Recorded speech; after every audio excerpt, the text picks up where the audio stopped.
Hey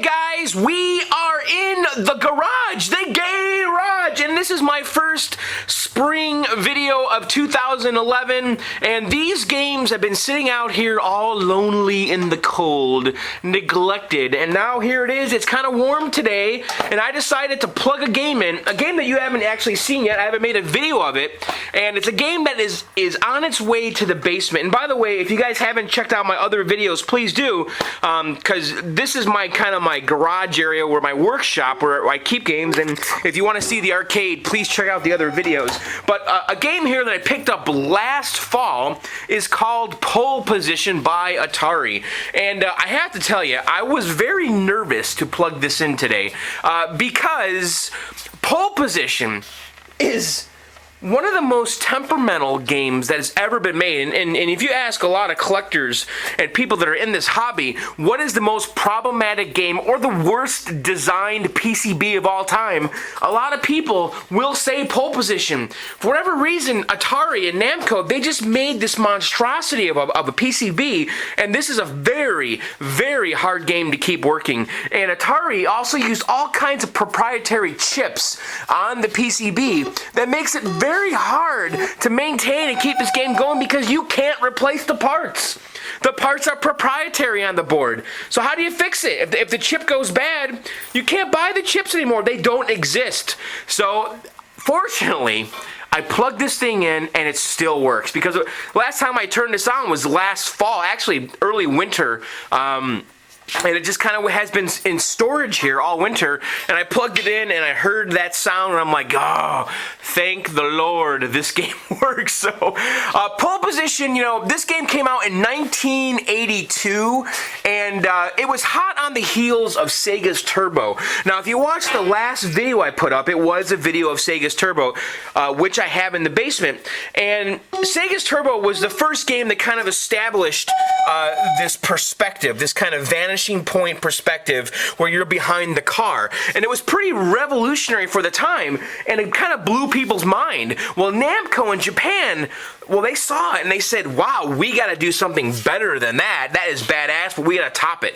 And this is how they topped it. Namco, of course, the company that had made Pac-Man and Galaga and all kinds of classic games, they developed this game and they licensed it to Atari in the US for distribution, and it is a pretty great challenging racing game.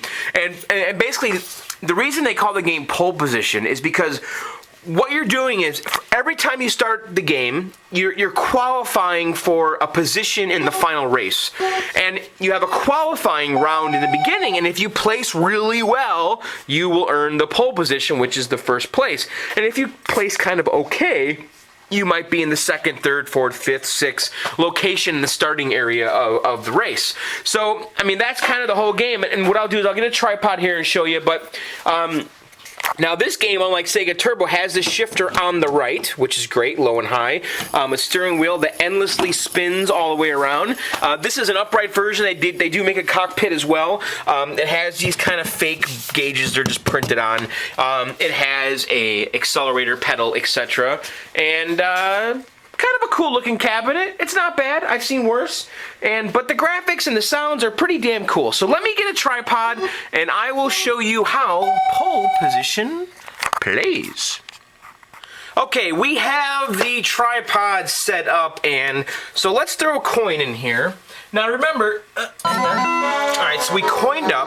Now by the way, the racetrack that we're racing on is called the Fuji Speedway.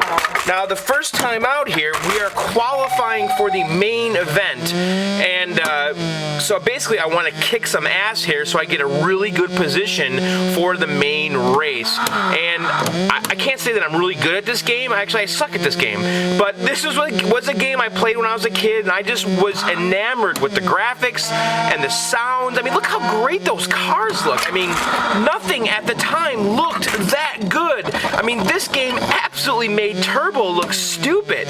So it's just so cool. And the billboards, that actually blew my mind too. You see the billboards there that are advertising different products? I mean, just that little detail was you just have never seen anything like that before. And at the time, it was the racer to beat. And this was actually the biggest game of 82 or 83. Okay, so we just finished the qualifying lap, and I didn't do too well. I placed 7th. So you can see 1, 2, 3, 4, 5, 6, 7. So I'm in the 7th position now for the race. So I have a bit of a disadvantage here because I'm in the back. So I have to pass all these cars. The AI for the other drivers actually isn't very good. So now we're in the main event here, and you see the times ticking down. And basically what I need to do is get to the finish line to get extended time. The game actually does eventually end, though, after 4 laps, and I keep hitting the damn thing. So let's keep going here. There's water on the road. There's an Atari billboard, which is kind of cool. So yeah, this is just a badass racing game. I need to check the dip switch settings on this. I guess you can limit it to 4 laps or 3 laps. And let's see if I can make it to get extended play. So there you go. So I just got extended play. Now we're on our 2nd lap. And it is, you know, this game, the one downfall is it is the same damn course over and over again. You only ever race on the Fuji Speedway. And Pole Position 2 actually fixed that because they introduced new courses. But everyone says that this is the best course. I might get a Pole Position 2 board. Which, by the way, the Pole Position 2 and 1 boards are completely interchangeable. So I can just throw a Pole Position 2 in here, a board, a PCB, and bam, I got the game, no modifications needed. And we ran out of time. So, I mean, that's it. That is Pole Position. You know, it's a racing game. Nothing really fancy about it. But at the time, it was badass. So, anyway, guys, there you have it, live from the garage. Be sure to check out my other videos if you want to see John's Arcade, which is in the house in the basement. Otherwise, we will see you guys later. Please subscribe to the channel. This is my big project here right now. I've got 3 of these Froggers, and I'm going to turn them into one really good Frogger. So I'm working on that right now.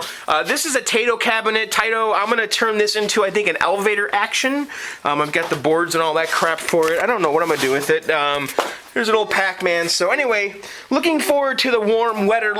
Looking forward to working out here. I cannot wait to get back in the garage. So anyway, guys, there you have it. We will see you later. Later.